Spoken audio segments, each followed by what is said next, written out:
Bismillahirrahmanirrahim. Assalamualaikum warahmatullahi wabarakatuh. Waalaikumsalam warahmatullahi wabarakatuh. Innal hamdalillahi nahmaduhu wa nasta'inuhu wa nastaghfiruh. Asyhadu an la ilaha illallah wa anna Muhammadan abduhu wa rasuluh. Allahumma fashalli wa sallim barik ala nabiyyina Muhammad wa ala alihi wa sahbihi ajma'in, amma ba'd. Jamaah yang dirahmati Allah, tentunya kita berikan syukur kepada Allah pagi hari ini. Allah izinkan kita semua bergabung di majelis ilmu. Semoga diterima Allah Subhanahu wa taala. Kesempatan yang baik, sekaligus kita berdoa kepada Allah, semoga Allah kuatkan kita, dampingi kita, terus diberikan hidayah, taufik, terutama kita bisa menyelesaikan Ramadan dengan indah dan sebaik-baiknya.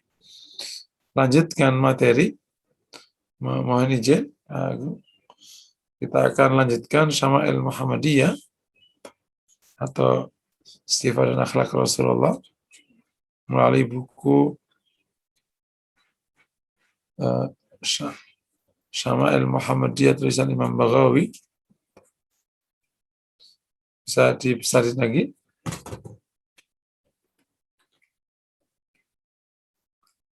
Oke, Bapak Ibu yang dirahmati Allah, di layar hadis yang ke-204 ya. Terus masih turun, Pak? Oke. Terus ini bukan hadisnya. Ini. Ke-205 ya kita ya. Pesan. Qala al-Baghawi rahmatullahi alaih, akhbarana Abu Muhammad al-Jawzajani qala anba'ana Abul Qasim al-Khuzai qala anba'ana al-Haytham ibn Kulayb qala akhbarana Muhammad ibn Bishar qala akhbarana Muhammad ibn Ja'far qala akhbarana Sa'id ibn Ishaq an Abi Abdillah al-Jazai an Aisyah radhiyallahu ta'ala anha qalat lam yakun Rasulullah sallallahu alaihi wasallam fahishan wala mutafakhishan wala sakhaban fil aswaq wala yajzi bi sayyati sayyah walakin ya'fu wa yasfah. Imam Baghawi menerangkan dengan sanadnya sampai Aisyah. Aisyah berkata, Nabi bukanlah tipe orang fahishan wala mutafakhishan, sengaja fahishan orang yang berkata jorok, berkata keji, atau berbuat jorok, berbuat keji. Kalau sekarang itu fahishan itu jijai gitu, jadi jijik gitu. Jadi tindakannya itu menjijikkan atau perkataannya menjijikkan. Kalau anak sekarang jijai, kalau di walam fahishan dan sengaja berkata jorok, berkata keji, berbuat jorok, berbuat keji. Ada orang dengan maksud tertentu sengaja, padahal dia enggak. Itu namanya mutafahish. Wala sakhaban fil aswaq, dan tidak teriak di pasar. Wala yajib saya, ia tidak membalas keburukan dengan keburukan. Walakin ya'fu yasfah, tapi ia memaafkan dan memahami atau memaklumi. Aisyah menerangkan di hadis ini, Nabi bukan orang yang fahish ya, yakni menjijikkan perkataannya atau perbuatannya, atau mutafahish, sengaja melakukan hal yang keji, jorok untuk maksud tertentu, biasanya untuk lucu-lucuan atau apa. Nabi tidak begitu. Artinya apa? Kejaga pembicaraannya, kerjaga sikapnya. Ada orang memang perkataannya kejaga, tapi tindakannya menjijikkan. Tiba-tiba setiap ada bocah yang baru tumbuh, terus ada bocah perempuan tumbuh itu diangkat kan. Kadang ada orang tua yang musil begitu. Itu namanya menjijikkan. Yang kedua, Nabi tidak berteriak di pasar. yakni volume bicaranya itu nggak tinggi, padahal di pasar. Artinya di luar pasar lebih tidak tinggi. Karena pasar itu peluang untuk berteriak itu besar. Karena kan bersama banyak orang. Nah, Aisyah menjelaskan Nabi tidak berteriak di pasar. Ini menjadi pelajaran untuk kita semua. Bahwa volume suara kita itu harus sedang atau bahkan cenderung rendah. Nanti kita lebih dalam di kajiannya dan di hikmahnya. Ketiga, tidak membalas keburukan dengan keburukan, tetapi memaafkan. Ini sekaligus menjadi bukti kebesaran baginda Nabi Shallallahu Alaihi Wasallam. Tadi ya, tidak berkata jorok, berkata keji, tidak berbuat jorok, berbuat keji atau sengaja melakukan hal itu. Dan ini apa maknanya? Berarti terjaga pembicaraannya, terjaga sikapnya, dan lain sebagainya.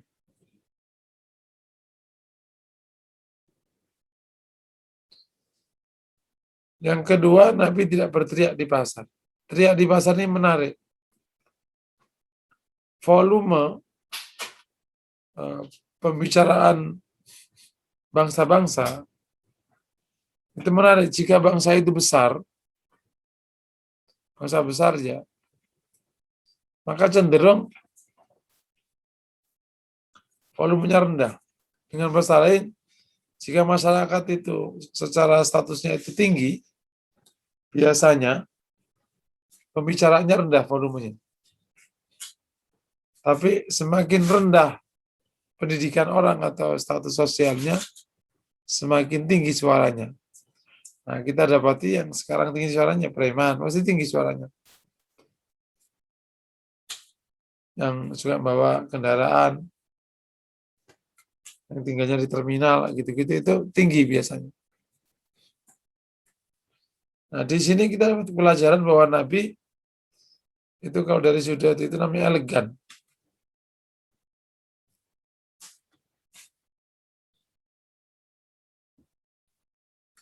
Air.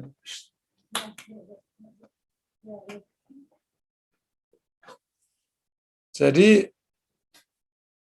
volume pembicaraan seseorang itu menunjukkan kelas budayanya.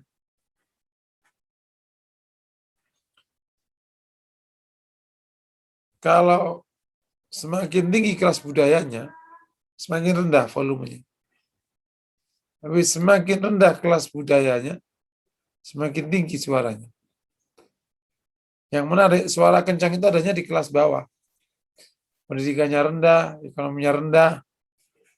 Tadi, preman, pasti suaranya bengok. Tanya, woi, kemana, woi?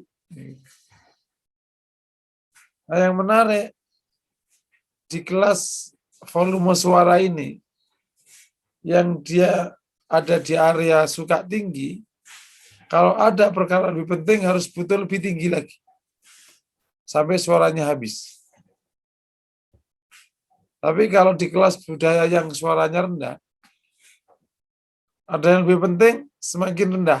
Bahkan diam. Kan di bawah diam nggak ada lagi. Ya, orang paling rendah suaranya ya nggak ada suaranya itu. Diam. Nah, kabar baiknya yang rendah itu jauh lebih efektif dengan menyedikitkan resource. Jadi kan kalau ngomong itu tinggi, ngeden gitu kan, habis itu. Nasi sepiring kalau istilahnya. Nah, di kelas budaya yang rendah, semakin penting semakin nggak usah ngapa-ngapain, tinggal diem, udah tahu. Nah, yang praktekin kayak begini ini ya almarhum Harto. Nah, ada sebagian pejabat yang karena suaranya tinggi, kalau marah harus lebih tinggi. Nah, ketika marah lebih tinggi itu nggak digubris, lebih tinggi lagi marahnya. Ini benar-benar kelas bawah budayanya.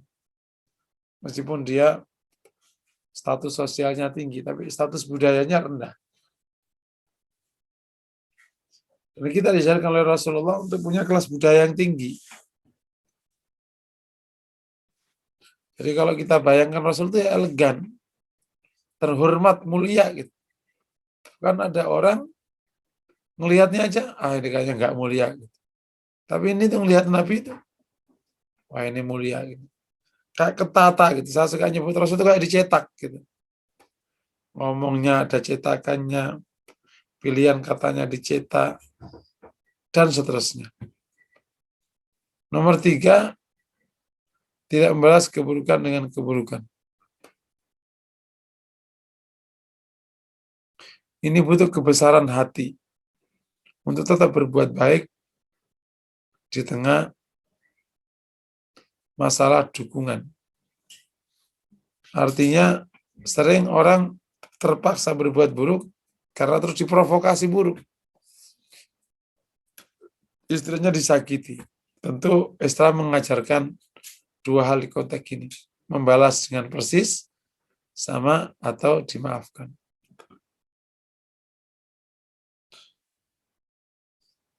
Wasari'u ila maghfiratin min rabbikum wa jannatin arduhas samawati wal ardu uiddat lil muttaqin. Oke ya. Jadi setelah uiddat lil muttaqin, kita lanjutkan ayatnya, alladzina yunfiquna fis sarra'i wad dharra wal kadhiminal ghaidha wal 'afina 'anil nas. Wallahu yuhibbul muhsinin. Jadi memang ciri muttaqin itu afina 'anil nas. Artinya ada provokasi buruk. Kalau enggak gitu ya enggak ada provokasi buruk kan. Dan provokasi buruk di sini menjadi keuntungan bagi kaum muslimin karena dia berkesempatan untuk naik kelas. Afina 'anil nas adalah orang yang memaafkan atas tindakan buruk seseorang. Dan bisa jadi tindakan buruk itu merupakan gimmick sehingga dia bisa naik. Tapi di sini nggak bicara itu, bicara tentang orang bertakwa itu maafkan orang. Artinya keburukan tidak dibalas dengan keburukan. Untuk mentelan Nabi yang di sifat yang ketiga ini butuh kerja keras, taufik hidayah agar Allah tidak cabut hidayah dari diri kita setelah kita mendapatkan hidayah.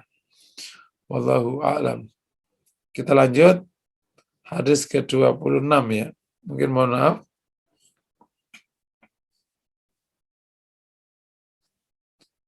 Anak-anak yang langsung saya baca ke sahabi langsung ya. Jadi qala al-Bukhari bisa qala al-Baghawi bisa nadihi anil Imam Abu Ali Al-Husain bisa nadihi ila Anas bin Malik radhiyallahu anhu sampai ke Anas radhiyallahu ta'ala.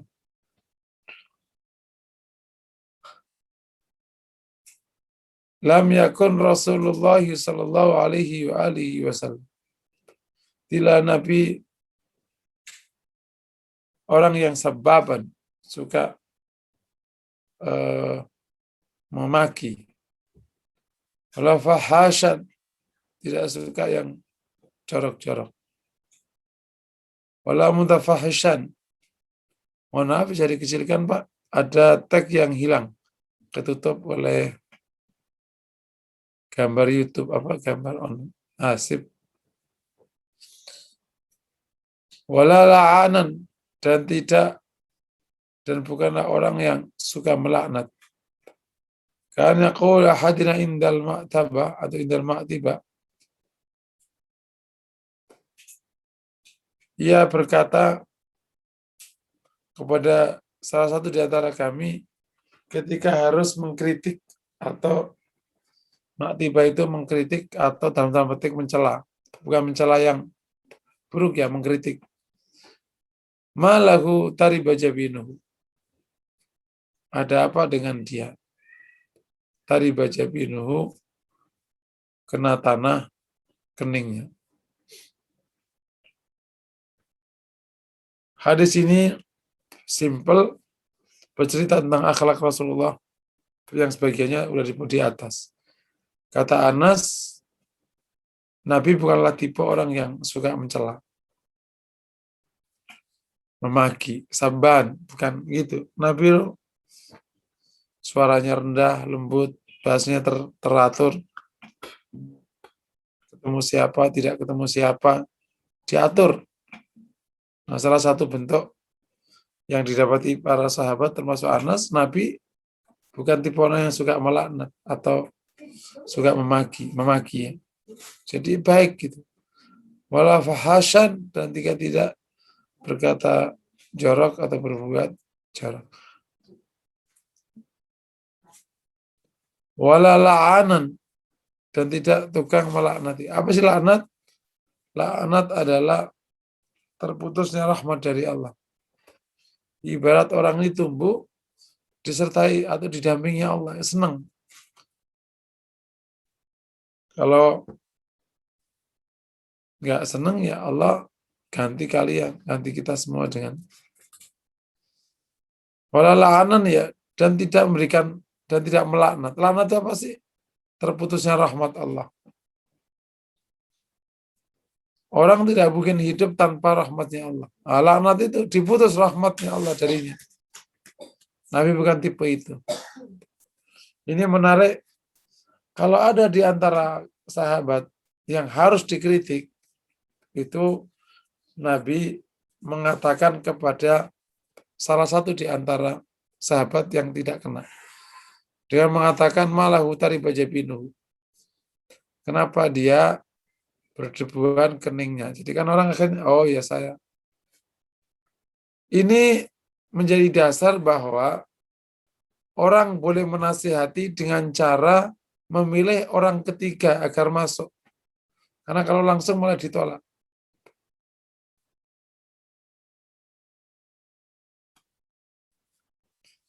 Nah, oleh karena itu kita perlu saling menjaga ya. Tidak sabab, tidak fahash, walam tafahash. Ketika tidak melaknat, yang terakhir dia ngelingker ya istilahnya. Menasehati, mengkritik yang dimaksudkan si A, tapi ngomong ke B agar B nyampein ke A. Kenapa nggak langsung? Itu pilihan Nabi lah. Jadi Nabi itu hassas, punya rasa. Nah, sehingga tidak terlalu malu kalau yang negur yang lain, bukan Rasulullah, malu sekali. Nah, itu salah satu hikmah.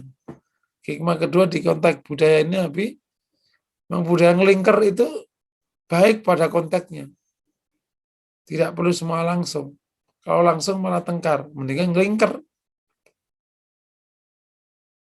Itu malah utari bajabinu.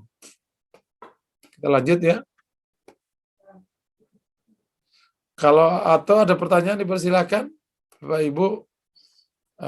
Saya cenderung kalau kajiannya Zoom meeting per beberapa poin atau kita tanya jawab terlebih dahulu. Tidak langsung ke materi, kemudian tanya jawabnya paling ujung supaya kita ada komunikasi. Fadal, kalau ada pertanyaan? Baik Bapak Ibu sekalian, jika ada pertanyaan bisa diketikkan di kolom chat atau langsung ditanyakan di sesi ini, silakan. Ini ada satu dari Ibu Nurul Uyun. Nurul Uyun. Tafadhol Ibu, silakan. Ya, bismillahirrahmanirrahim. Assalamualaikum warahmatullahi wabarakatuh. Waalaikumsalam warahmatullahi wabarakatuh. Jazakumullah khairan kesempatannya. Saya mau tanya tentang akhlak Rasulullah ya tadi. Kita mengenal beliau itu sebagai orang yang tidak mudah marah begitu Ustaz ya. Tidak mendendam gitu, tapi masih mengganjal di pikiran saya itu bagaimana ketika Rasulullah itu marah sekali sama Wahsy yang sampai beliau tidak mau bertemu gitu, tidak mau melihat wajahnya begitu. Ini batasannya gimana? Kita boleh nggak merujuk ke situ? Kita gunakan juga gitu untuk kalau benci sama seseorang gitu, seperti itu. Mohon penjelasannya Ustaz. Jazakumullah khairan. Menarik. Tindakan Nabi terhadap Wahsy itu kalau orang Jawa itu bisa memahami situasinya. Jadi kalau Orang Jawa itu ngikuti Nabi di bab-bab ini banyak. Tapi yang luar Jawa ngikuti di bab yang lain. Jadi waktu Nabi itu marah-marah, iya. Nabi pernah marah-marah. Tapi marahnya Nabi itu secara umum ekspresinya kan marah nggak salah. Orang marah itu nggak salah. Yang jadi petaka itu ekspresi marahnya. Memaki-maki, membanting-banting atau gimana. Nabi itu kalau marah, beberapa ekspresi yang pertama wajahnya memerah, langsung ketangkep tuh. Kenapa kok memerah? Karena wajah Nabi itu putih kemerahan. Ya, kalau wajahnya agak gelap ya nggak memerah ya menggelap namanya. Yang kedua, Nabi wajahnya memerah disertai dengan ungkapan. Ada perkataannya. Tapi perkataannya juga lembut perkataannya. Nah yang ketiga ini dilihatkan oleh disampaikan oleh Habib Ali Al-Jufri. Saya nggak tahu dari mana dia dapatnya, tapi Nabi kalau marah dia menenteng ridaknya. Yang dijadiin serban itu kalau dipegang itu menunjukkan bahwa Nabi marah. Gitu.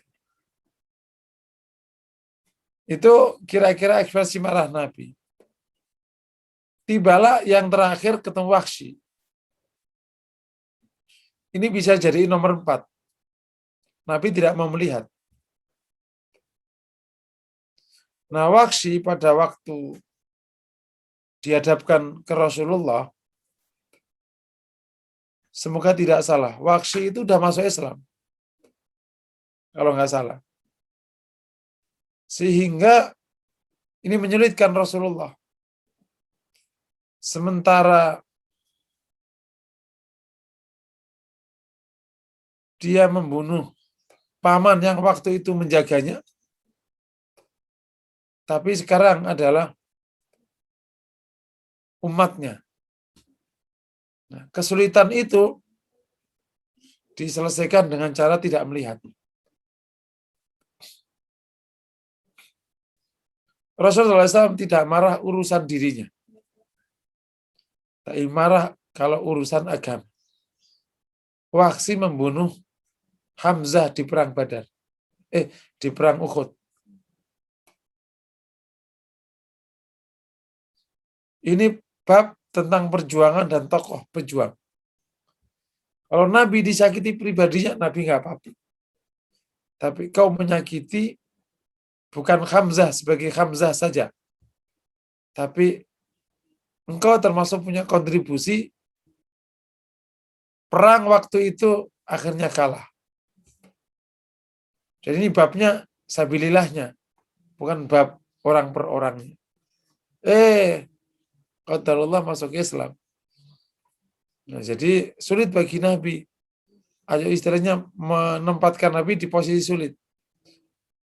Sementara ingat perbuatannya akan paman yang sangat menjaganya, tapi dia sekarang menjadi sahabatnya. Maka cara menyelesaikannya tidak dilihat.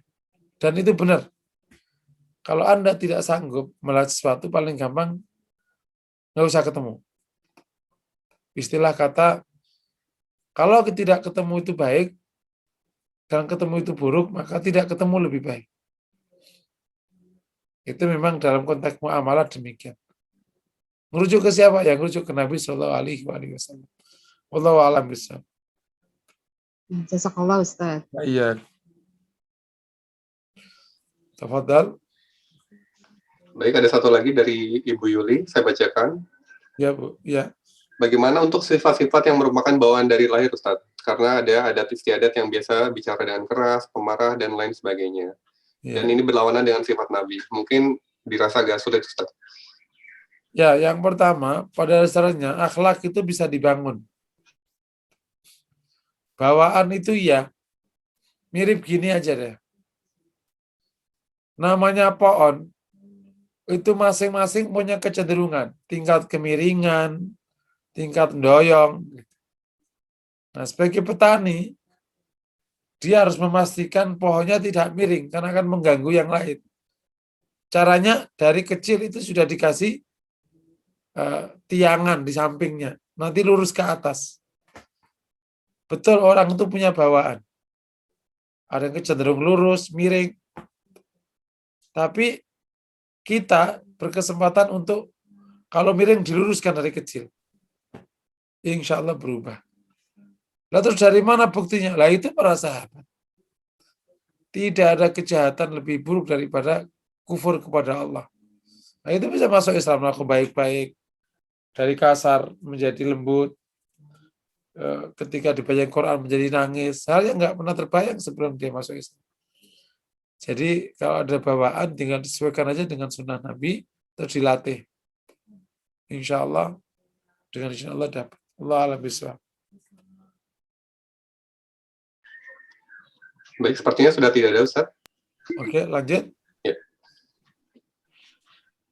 Hadis ke-207 ya. An Aisyah radhiyallahu ta'ala anha. Fadal. Dari Aisyah radhiyallahu anha. Kita lanjutkan. Nah, ini. Ma ra'aitu rajulan aktsara istisyaratan lirrijali min Rasulillah sallallahu alaihi wasallam. Minta pendapat kepada orang lain. Oke, lanjut. Oke. Nah, kata Aisyah tentang Rasulullah, saya tidak melihat seorang yang lebih banyak minta pendapat kepada orang lain. Saya tidak melihat orang yang lebih banyak minta pendapat kepada orang lain daripada Rasulullah Sallallahu Alaihi Wasallam. Jadi Aisyah adalah orang yang paling dekat dengan Rasulullah. Ia menyatakan bahwa ia tidak melihat orang yang lebih banyak minta pendapat kepada orang lain melebihi Rasulullah Sallallahu Alaihi Wasallam. Ini salah satu akhlak Nabi sekaligus menjadi contoh kepada kita yang Allah sebutkan wa amruhum syura bainahum. Urusan mereka itu dimusyawarahkan di antara mereka. Nabi memberikan contoh bahwa ia banyak minta pendapat kepada orang lain. Kasus di perang Badar, kasus di perang Uhud, Nabi minta pendapat. Dan kalau melihat pernyataan Aisyah ini bisa jadi kasusnya tidak hanya itu. Karena menurut Aisyah, Nabi banyak minta pendapat kepada para sahabat yang lain. Salah satu hikmah dari minta pendapat ini, yang pertama, maka kalau di konteks tim ya, akan banyak melibatkan tim untuk mengambil peran lebih baik, itu akan membuat tim merasa lebih dihargai dan lebih bonding dan menyatu. Beda kalau diambil saja keputusannya tanpa melibatkan tim. Maka tim ini terasa kurang penghargaan dan kurang menyatu. Dengan meminta pendapat, maka penghargaan itu tampak sekali. Itu yang pertama. Yang kedua, dengan minta pendapat,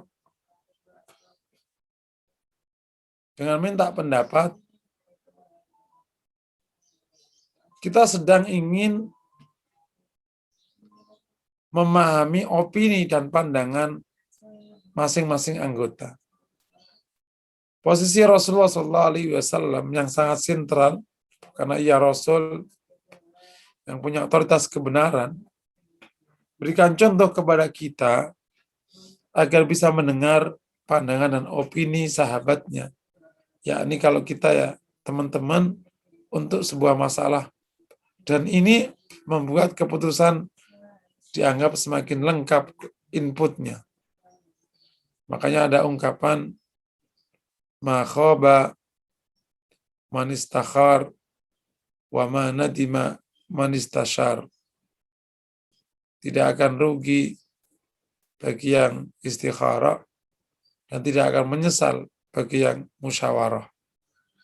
Jadi ada istikharah, ada musyawarah. Dua-duanya harus dijalankan. Yang ketiga, dengan istisyar, minta pendapat, sebenarnya sedang membuat tim atau siapa yang dimintai pendapat ikut ambil tanggung jawab dalam menjalankan kesepakatan. Berbeda kalau keputusan diambil top down. Itu tim bisa kurang bertanggung jawab. Yang itu kan dari atasan, ya kita jalani aja. Tapi kalau sudah diajak rapat bareng, mereka usul apa saja semua putus, itu berharap mereka semua ambil tanggung jawab yang cukup. Dan ini baik untuk perjalanan sebuah agenda. Nah, kita saksikan sahabat-sahabat Nabi ngambil tanggung jawabnya luar biasa besar. Meskipun ada Nabi, mereka bukan berarti kemudian tidak ambil peran dan tanggung jawab. Mereka ngambil peran dan tanggung jawab. Maka kalau ada yang tidak ia pahami, tanya ke Rasulullah Sallallahu Alaihi Wasallam. Sehingga dalam waktu yang tidak lama, komunitas baru ini itu berhasil menjadi komunitas yang sangat disegani di Jazirah Arabia. Apalagi setelah Futuhat Islamiyah ya. Setelah para da'i menyebar kemana-mana dan terjadi Futuhat. Nah, kembali menurut hadis Aisyah, di hadis ini Nabi tipenya atau orangnya orang yang suka minta pendapat, dan itu baik sekali untuk pengembangan diri dan pengembangan organisasi. Yakni sering minta pendapat. Kita lanjut bab yang ke-16. Kecuali ada pertanyaan atau lanjut aja ya. Dilanjut aja Ustaz. Ini bab yang ke-16. Jadi sekian puluh hadis itu masih dalam satu naungan bab ke-15 ya. Bab tentang indahnya akhlak Rasulullah. Ya, kita sudah dapati banyak hadis, semoga masih ingat, itulah profil-profilnya. Dan semoga kita ini bisa mencontoh baginda Nabi. Bab tentang, sekarang kita nyampe ke bab ke-16, bab fi hilmihi wa afwihi sallallahu ta'ala alaihi wa alihi wasallam. Bab tentang kelapang dadanya Rasulullah dan pemaafnya Rasulullah sallallahu alaihi wasallam. Qala al-Baghawi rahmatullahi bisanadi ila Aisyah. Imam Baghawi bercerita meriwayatkan sanadnya sampai Aisyah. Radhiyallahu ta'ala anha zaujin Nabi, istri Nabi sallallahu alaihi wasallam, qalat. Aisyah berkata, "Ma khayyara Rasulullah sallallahu alaihi wasallam fi amrayn illa akhadha aisarahuma ma lam yakun ithman." Tidaklah Nabi dikasih dua pilihan, kecuali Nabi memilih yang paling gampang. Selama pilihan tadi tidak dosa. Fa'in kana ithman, kalau dosa gimana? Karena pada nasimin, maka Nabi orang yang paling jauh dari hal itu. Waman taqama Rasulullah sallallahu alaihi wasallam li nafsihi. Nabi tidak marah karena dirinya. Illa an tuntaka hurmatullahi fa taqimu lillahi biha, kecuali jika hukum Allah itu jatuh lemah. Nabi tidak marah untuk urusan dirinya, kecuali jika hukum Allah atau larangan Allah itu dilanggar, maka Nabi marah karenanya. Oke ya. Ini Aisyah bercerita. Memang Syama'il itu rawinya nggak akan jauh-jauh. Aisyah, Anas, Ibnu Umar nggak jauh, karena memang yang mantengin perilaku Nabi ya, yang paling berpeluang ya Aisyah. Yang kedua Anas. Karena itu hari-hari betul. Nah, kalau diingat para sahabat kan umum Nabi begini. Di rumah kan macam-macam. Makanya Aisyah itu beruntung sekali. Dia tidak tahu apa-apa, begitu akalnya berpikir, ketemunya Rasulullah. Dan Anas sejak kecil bersama Rasulullah. Masya Allah ya. Kemuliaan tak terkira. Aisyah itu menyaksikan Nabi dan bisa mengatakan, Nabi kalau dikasih dua pilihan, pilih yang paling mudah. Nah, ini selama tidak dosa. Ini sikap yang keren banget. Terkadang kita karena merasa pendidikannya tinggi dan akhirnya banyak pertimbangan, kita akhirnya cenderung sulit atau cenderung rumit. Dan rumit itu diklaim oleh para orang pintar sebagai ilmiah. Kalau ngomong itu jadi rumit dipahami, perkara gampang aja rumit. Ambil keputusan itu jadi rumit. Nah, Nabi itu ngasih pilihan. Berikan contoh, kalau dikasih pilihan, pilih yang paling mudah.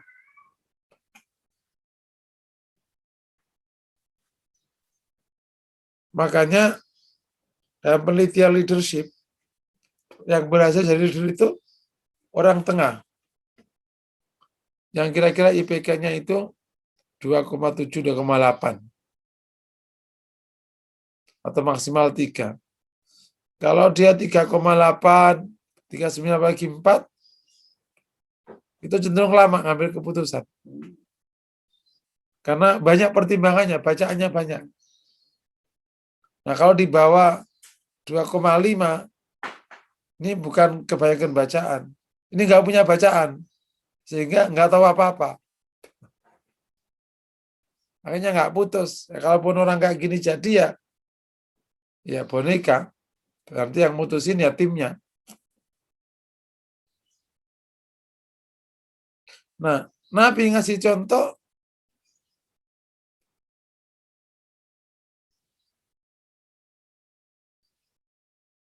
Nabi ngasih contoh betapapun cerdasnya beliau punya sikap yang sangat simpel. Pilih yang mudah. Apa-apa cari yang mudah aja. Karena Nabi itu memang milih yang mudah. Dan mudah itu menyenangkan. Nah, maka saya sering mengatakan, menjadi orang soleh itu tidak identik dengan rumit. Dan menjadi orang benar itu nggak identik dengan sulit. Jadilah orang soleh yang mudah. Dengan bahasa lain, jadilah orang benar yang gampang. Karena perkara itu, meskipun benar kalau rumit, dihindari. Benar itu kalau rumit, dihindari. Salah itu kalau mudah, itu dijalankan. Contoh, ya orang beli nasi itu. Kenapa warung nasi di trotoar itu tetap laku? Ya karena mudah, jalan sekalian. Itu yang beli itu orang berpendidikan itu. Karena kalau masuk ke dalam ke rumahnya, kelamaan lah. Jadi perkara salah itu, kalau mudah digemari. Oleh karena itu, kita harus menghadirkan kebenaran yang mudah. Caranya ilmunya luas. Insya Allah mudah. Tapi Nabi memilih yang mudah itu dari dua perkara selama tidak dosa. Kalau dosa ya Nabi paling jauh. Nah yang kedua, Aisyah menjelaskan Nabi tidak pernah marah urusan dirinya. Kecuali jika hukum Allah dilanggar. Oh. Jadi kalau untuk dirinya, kayak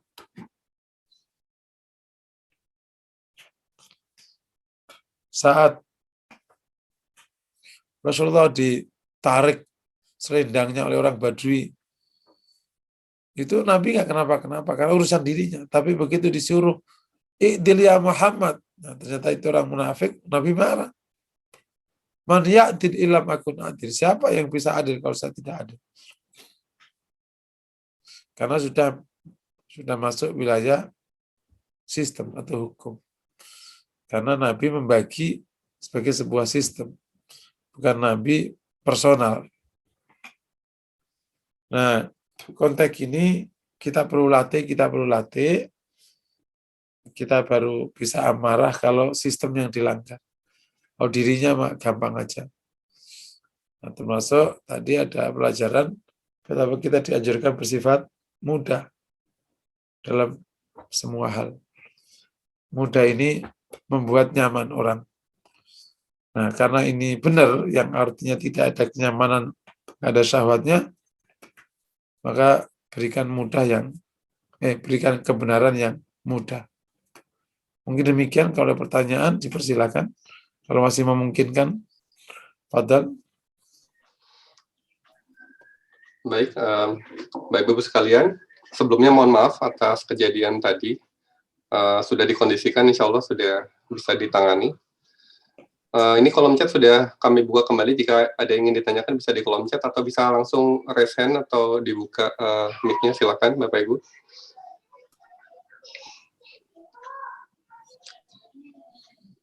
Sementara ini belum ada, Ustaz.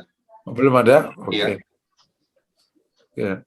Nah, akhlak Nabi yang demikian itu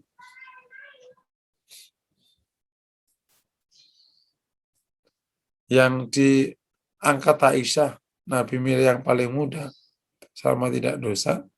Kedua, Nabi tidak marah urusan pribadinya.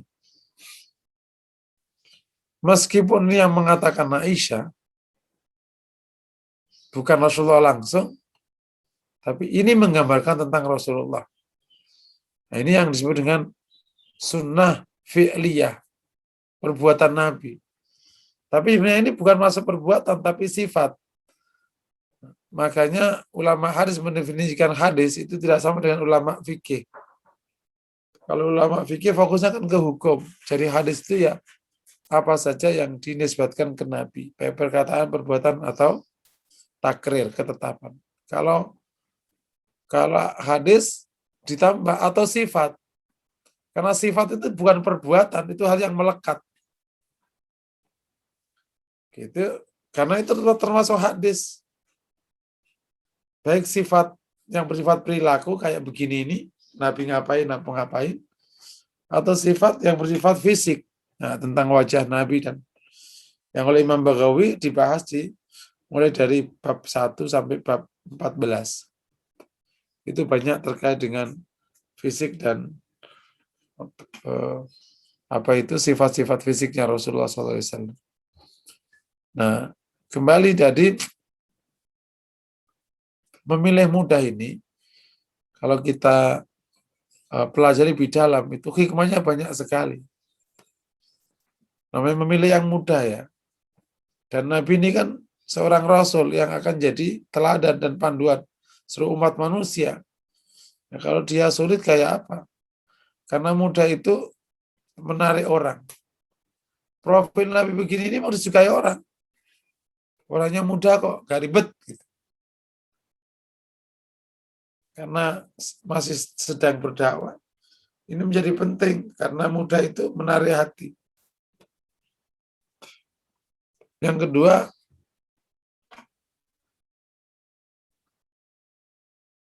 dengan mudah atau selalu pilih yang mudah, insya Allah achievement-nya jadi lebih banyak. Kenapa kita tersendat? Karena kita lama ambil keputusan. Tapi kalau kita punya kebiasaan cari yang mudah, jalan. Ini juga memperbanyak pencapaian. Terutama memperbanyak keputusan yang segera bisa diambil. Karena memang mudah. Yang ketiga, di belakang pilihan sikap mudah ini, kalau dikasih pilihan 2 perkara, dia milih yang mudah, karena atau hikmahnya adalah dengan mudah, sementara Rasul adalah pembawa kebenaran, itu pesannya adalah jangan takut mendekati kebenaran. Karena mudah kok. Gitu. Biar orang berbondong-bondong di agama ini. Itu yang kemudian menjadi ciri utama para muslim di awal-awal perjuangan itu. Yang namanya al-Hanafiyatus Samhah. Yakni sangat mendukung kebenaran dan sangat toleran. Dalam arti yang benar ya. Nah, sehingga kebenaran yang aslinya berat itu bisa ringan karena kita bersikap mudah. Jangan dipersulit, agama ini sudah sulit. Gitu. Jadi luar biasa. Bersikap mudah itu luar biasa, fadilah. Nah, yang berikutnya tentang Nabi tidak marah urusan pribadinya. Ini luar biasa. Nabi sudah melampaui urusan pribadinya. Tapi menempatkan istrinya itu adalah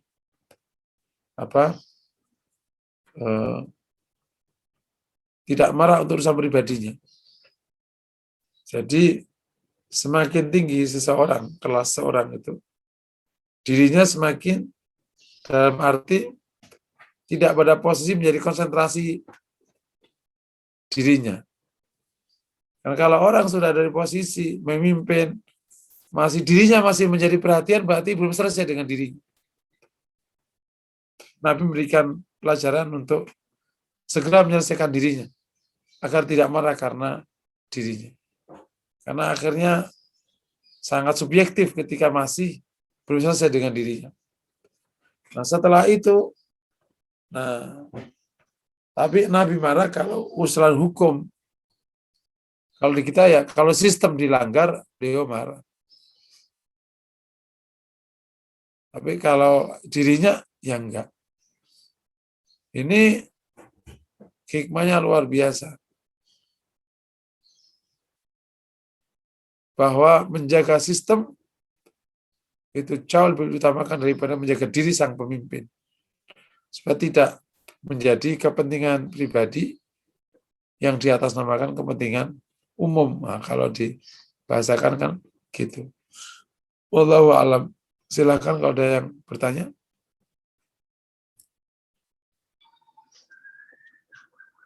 Baik, kembali Bapak Ibu, kami berikan kesempatan untuk bertanya. Sudah dibuka untuk fitur unmute-nya dan juga di chat.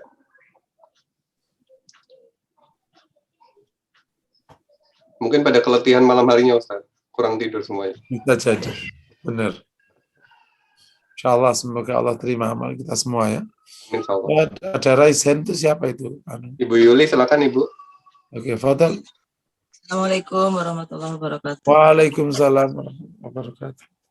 Ustadz, kalau saya melihat tuh kita orang Indonesia memang rata-rata belum selesai ya dengan dirinya ya. Saya nggak tahu kenapa. Nggak usah jauh-jauh lihat pemimpin kita gitu saat udah nyalonin, udah jadi 2 kali nanti narik istrinya, narik anaknya, nggak selesai gitu loh saat berkutat di dirinya sendiri gitu loh saat. Itu yang di atas gitu. Sementara yang di bawah juga begitu karena keadaan ya, barangkali ekonomi. Jadi belum selesai gitu, ngurusin perut aja nggak selesai gitu loh Sat. Gimana tuh Sat ya? Ya, itu menunjukkan kelas bangsa. Ya salah satu hal yang dari baginda Nabi udah selesai. Makanya Nabi itu nggak marah dirinya selesai. Udah selesai. Nggak butuh kehormatan, nggak butuh dipuji, nggak butuh diapain. Udah nggak butuh itu semua. Jadi makanya nggak guncang oleh dirinya. Urusan diri udah nggak guncang karena udah selesai. Ya beliau pilihan kan. Pemimpin para nabi, Sayyidul Anbiya wal Mursalin dan macam-macam. Nah, sebenarnya kalau kita cerdas, yang kayak gitu-gitu ya jangan, tidak boleh beredar karena akan menyulitkan. Dia cuma selesai dengan dirinya. Gak mungkin orang yang belum selesai itu menyelesaikan orang lain. Sapu kotor nggak mungkin dipakai nyapu. Ya semakin kotor nyapunya. Nah, tapi ya udahlah, kita banyak berdoa dan terus mengambil peran semampunya. Semoga nanti Allah berikan jalan keluar dan yang terbaik. Insya Ustaz, Allah. kalau misalkan, maksud saya gini, mungkin pemahaman agama ya, saya juga merasakan sekali ya. Kalau kita nggak paham itu memang ya urusannya di perut, di segala macam dunia gitu, Ustaz ya. Kalau Betul. udah paham, baru lepas sedikit-sedikit proses juga semuanya ya. Tapi kok saya ngerasain, ya karena pemahaman agama orang Indonesia itu anu ya Ustaz ya. Yang saya rasakan juga untuk diri saya sendiri gitu loh Ustaz.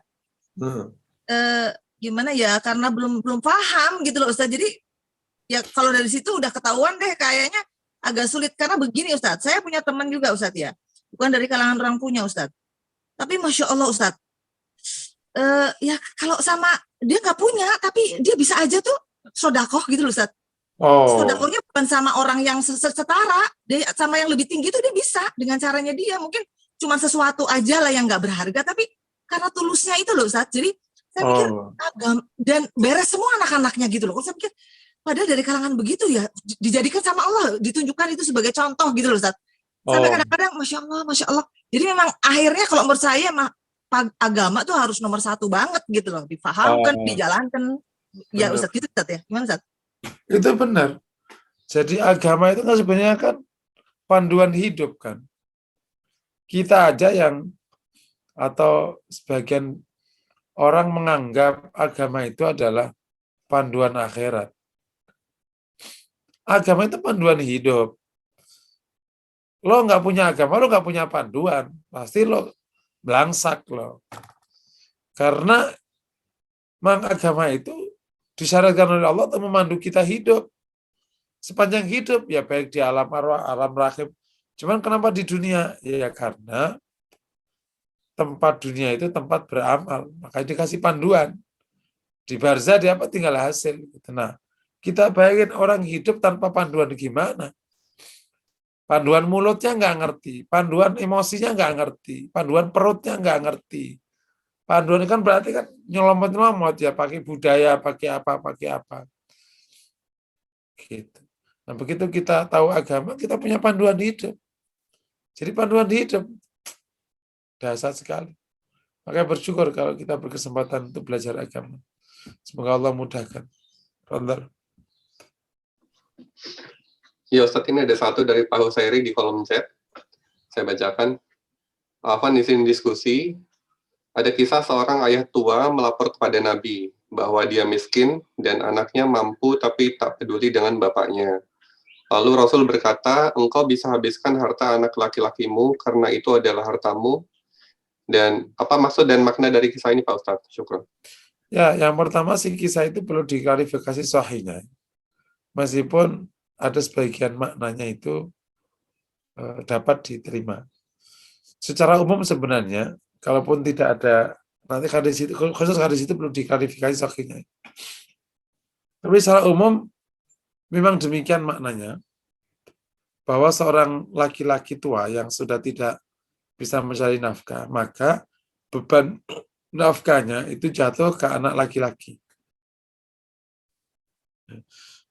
Kalau laki-lakinya nggak ada, jatuh ke saudara laki, jatuh ke bapaknya lagi. Kalau bapaknya masih mampu, jadi berarti kakek ya. Nah, anak laki-laki ini ketika akhirnya posisinya sudah harus menafkahi orang tuanya, yaitu seperti orang menafkahi istrinya.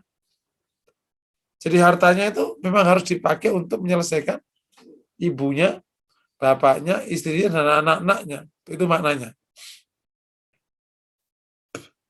Dan posisi anak laki-laki ketika memberi kepada bapak ibunya yang sudah tidak mampu, itu posisinya bukan bersedekah atau berzakat. Nggak boleh. Itu adalah berikan nafkah. Bedanya apa? Nafkah itu harus cukup. Kalau zakat atau sedekah itu tergantung persentasi. Ya. Meskipun nggak cukup, nggak salah. Kalau nafkah wajib cukup. Kecuali nggak mampu. Kalau nggak mampu nanti diturunkan sesuai dengan asas proporsionalitas. Ada orang tetangganya ini punya zakat. Punya tetangga yang nggak punya. Akhirnya datang malam Idul Fitri. Ini zakat gue nih berapa tuh 300.000. Mas ini nggak cukup nih, kata si ini. Beh, saya mah bukan bapak jababe, serah cukup ini zakat gue nih 300 sudah. Gitu. Lain kalau nafkah wajib cukup. Istri bilang ngomong, Mas kurang belanjanya.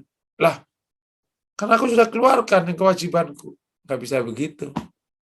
Kalau nggak cukup ya dicukupi. Gitu. Kecuali emang nggak ada. Nggak mampu nih, harus sabar atas ketidakmampuan suami. Wallahu a'lam bishawab. Baik Ustadz, ada satu lagi Ustadz dari YouTube Live yang bertanya. Saya bacakan. Assalamualaikum Ustadz, ini dari Bapak atau Ibu Nur. Misal kita sudah sangat terzolimi, kemudian kita berdoa agar orang yang menzolimi kita supaya diberi azab di dunia dan di akhirat. Apakah itu diperbolehkan Ustadz? Ya, kalau contoh dari Rasulullah, itu ada dua. Nabi pernah berdoa baik kepada orang yang pernah menyakiti, tapi juga pernah ada berdoa buruk. Waktu perang Badar itu doanya menghancurkan. Bahkan disebut nama satu-satu, alaika bi Abi Jahal. Hancurkan Abu Jahal. Dan setiap nama yang Rasul sebut di doa, itu semuanya terkapar. Jadi kalau ditanya, bolehkah kita minta itu? Boleh aja kalau kau nggak sanggup. Nggak sanggup memaafkan dan lain sebagainya. Meskipun tetap lebih baik mendoakan baik daripada mendoakan buruk. Wallahu a'lam bishawab. Baik. Bapak Ibu sekalian, apakah masih ada yang ingin ditanyakan? Mau tanya Mas Agung. Silakan Bu Dian. Ya, maaf ini saya tidak buka kamera Pak Ustadz. Assalamualaikum warahmatullahi wabarakatuh. Waalaikumsalam. Meneruskan pertanyaan tadi tentang zakat Pak Ustadz. Ya. Apakah logam mulia yang kita simpan sebagai investasi yang lebih dari 83 gram dan lebih dari 1 tahun, apakah itu juga wajib untuk di zakat mal, Pak Ustadz? Sementara itu tidak untuk hanya untuk investasi, Pak Ustadz, misalnya untuk biaya sekolah anak, untuk saudara atau kerabat yang membutuhkan pinjaman, tapi tidak diberi berupa uang, Pak Ustadz. Jadi hanya diberi LM dan minta dikembalikan itu berupa LM juga gitu, Pak Ustadz. Apakah itu perlu dizakatmalkan juga, Pak Ustadz? Makasih Pak Ustadz. Iya, jika posisinya orang punya logam mulia dan itu lebih dari kecukupannya, dia termasuk yang dihitung dari zakat mal dari lajur emas. Kan zakat mal itu kan zakat mal dari lajur emas, zakat mal dari lajur perdagangan, zakat mal dari lajur pertanian, gitu, tergantung lajurnya. Nah, zakat mal yang dari lajur emas itu tadi, benar, sudah ada 83 atau 84 gram, selama setahun wajib zakat. Dan dia kena zakat karena emas termasuk harta yang bertumbuh, dia nggak mati. Jadi hartanya tidak tumbuh, itu nggak kena zakat. Paham ya? Jadi dia termasuk zakat mal yang wajib dizakati dari lajur emas. Apalagi itu benar-benar ada emasnya. Wallahu a'lam bishawab. Baik, syukran Pak Ustadz. Baik. Terima kasih Pak Agung. Sama Bu Dian. Ini ada satu lagi di chat, Ustadz. Ya. Oh, ada beberapa. Masih bisa, Ustadz? Fadal. Oke, ini dari Bapak Ibu Dani ya. Ustadz, dulu saat jadi staf administrasi, pernah diminta atasan untuk memarkup pengeluaran untuk diberikan kepada pegawai magang yang memang tidak diberikan honor dari kantor. Karena bertentangan dengan hati, maka saya pindah bagian. Semoga Allah menerima taubat saya. Apakah uang yang pernah saya markup atas perintah tersebut harus saya kembalikan? Namun tidak mungkin dikembalikan ke kantor. Kemana harus saya kembalikan, Ustaz? Ini memang muamalah rumit sekali ini. Ya salah satu, kenapa nggak dibalikan ke kantor? Ya malah kebongkar kemana-mana. Nah kelihatannya ya, salah satu solusi yang bisa dipakai. Meskipun ya tetap aja kembalikan ke kantor. Cuman kan rasanya kalau dibalikan ke kantor, malah bubar kantornya. Karena nggak ada satupun yang mau nerima, karena sudah berlalu. Jika benar-benar nggak ada yang mau terima pengembaliannya, itu berikan ke fakir miskin dan berdoalah kepada Allah, ya Allah, inilah uang yang dulu keambil dengan cara yang tidak benar dan yang berhak tidak mau menerima. Nah, semoga engkau selesaikan masalah ini di akhirat. Itu caranya. Dikasihkan ke fakir miskin. Dan semoga nanti Allah yang akan menyelesaikan urusan di akhirat. Allah alam bisa. Selanjutnya Ustaz. Seakan-akan disampaikan Allah, beda Allah nanti menyelesaikan. Nah, yang orang yang paling berat menerima di dunia fakir miskin kan. Fadhal. Nah, dari Pak Husairi, menyambung doa untuk orang zalim tadi, Ustaz, kalau dikaitkan dalam skala besar, apabila penguasa itu zalim pada rakyatnya, artinya apakah rakyat boleh mendoakan agar penguasa itu diazab, Ustaz? Ya, pokoknya secara umum, panduan dari Rasulullah itu, Rasul kan sebagian besar doanya itu baik kepada siapapun, termasuk kepada orang-orang yang menyakiti, yang mengingkari, yang macam-macam. Sampai pernah Bani Daus itu dilaporkan ke Nabi sedang maksiat supaya dapat doa, maksudnya doa buruk. Ternyata begitu dilaporkan, Nabi menghadap kiblat, ngangkat tangan. Para sahabat sudah heboh, jangan-jangan dapat laknat nih. Kalau udah laknat udah hancur. Ternyata doa Nabi, Allah mahdi dausan wa'ti bihim, ya Allah berikan hidayah Bani Daus dan datangkan hidayah itu kepada mereka. Kalau saya suka guyon, sama-sama selesai. Kalau ente doain buruk, dihancur mati, melet matinya, itu selesai masalahnya. Atau dia dapat hidayah dan bertaubat, mengakui kesalahannya, selesai juga kasusnya. Kalau sama selesai, mendingan doa yang baik aja. Nggak bisa Ustaz, pokoknya sakit hati kalau nggak bisa melakukannya, tetap aja ada ruang. Boleh mendoakan buruk pada orang yang mendolimnya, tergantung situasi panduan antum. Yang intinya Nabi pernah mendoakan Abu Jahal kehancuran. Allah alam bisa. Baik Ustaz. Ini sudah pukul 6:30 Ustaz. Mungkin satu pertanyaan terakhir Ustaz dari saya, jadi agak di luar tema.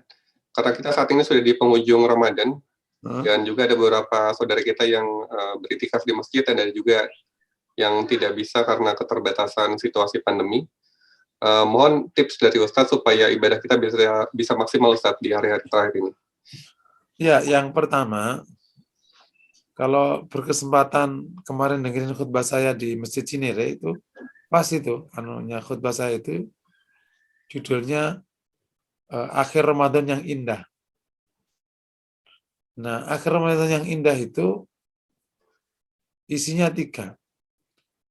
Yang pertama, kita bisa meningkat amalnya, kualitas dan kuantitasnya di Ramadan. Jadi kurvanya itu naik, bukan turun. Kalau turun itu tidak indah lagi.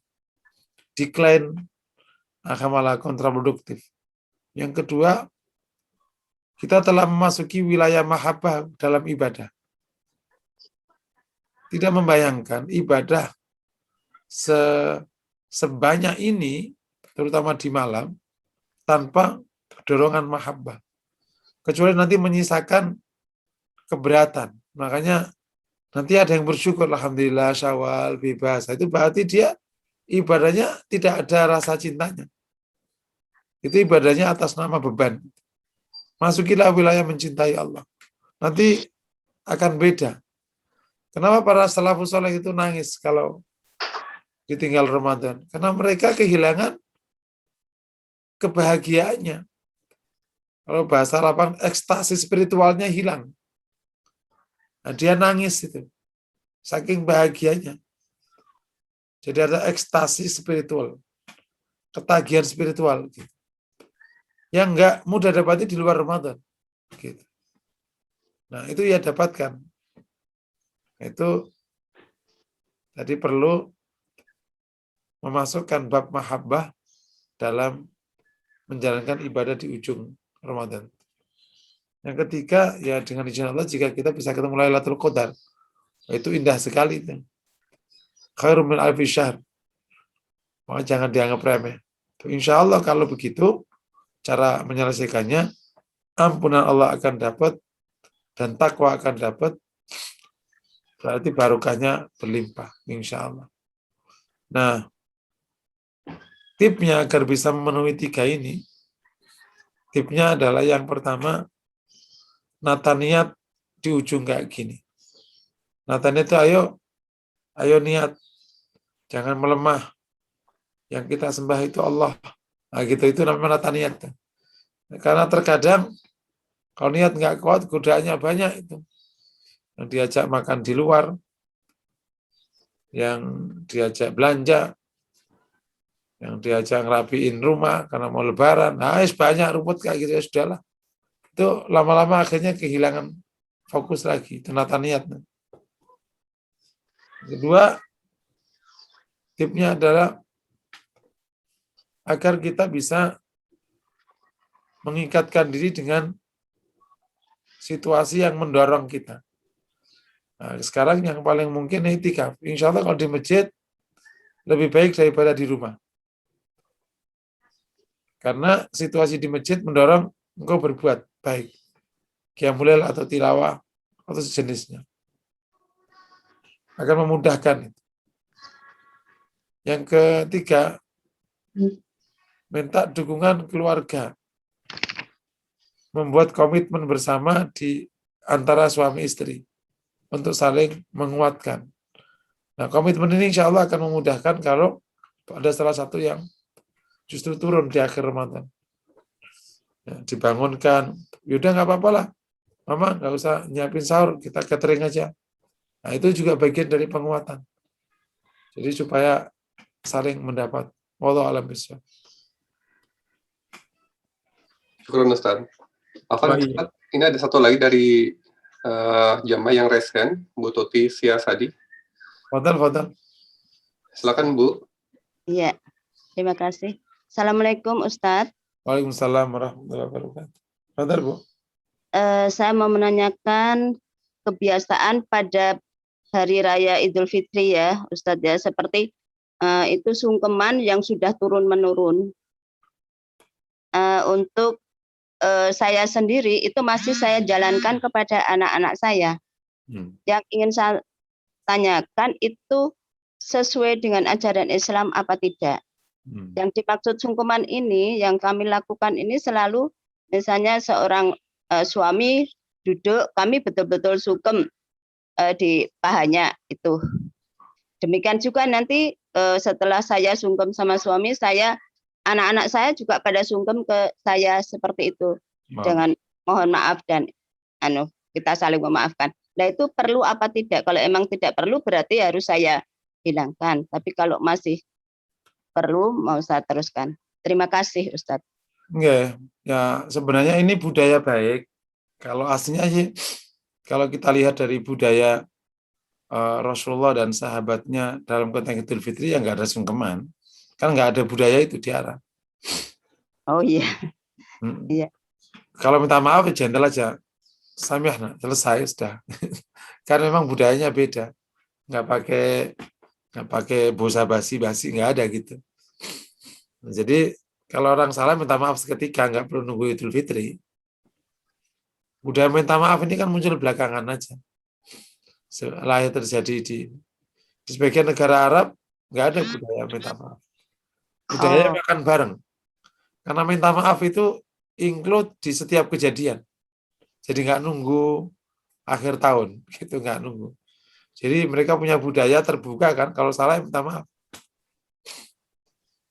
Agak beda kan budayanya, nggak mendendam kan. Nah, ketika akhirnya ada budaya yang masuk oleh para ulama, lihat ini baik kok, nggak ada bertentangan dengan syariat. Nah, sehingga sebagaimana kaidah di usul fikih, apa aja yang dari luar Islam dan itu yang bertentangan yang diterima. Selama tidak jadiin sistem menjadi bid'ah ya. Ya udah pokoknya pada sholat Id pada sungkeman. Ya itu baik aja. Nah, tinggal paling caratannya sungkemannya jangan sampai ruku atau sujud. Karena pose itu hanya diberikan kepada Allah. Khawatir nanti bahaya. Jadi kalau mau sungkeman, posisinya jangan sampai anakmu sujud kepadamu.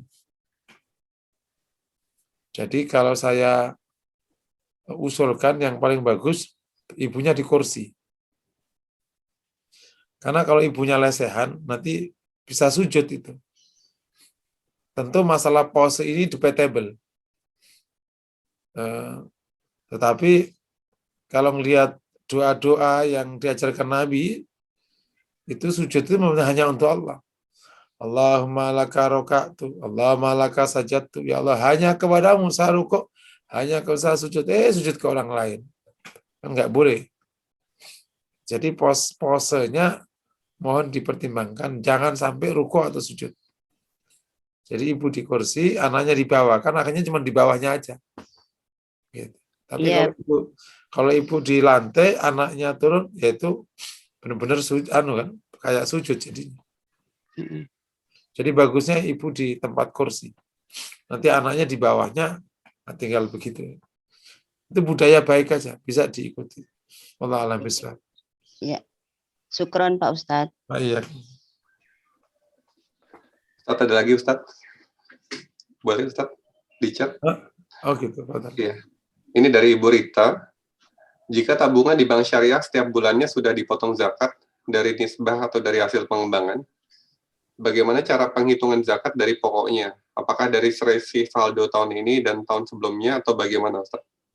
Nah, kalau dia udah dipotong, berarti udah nggak kena zakat.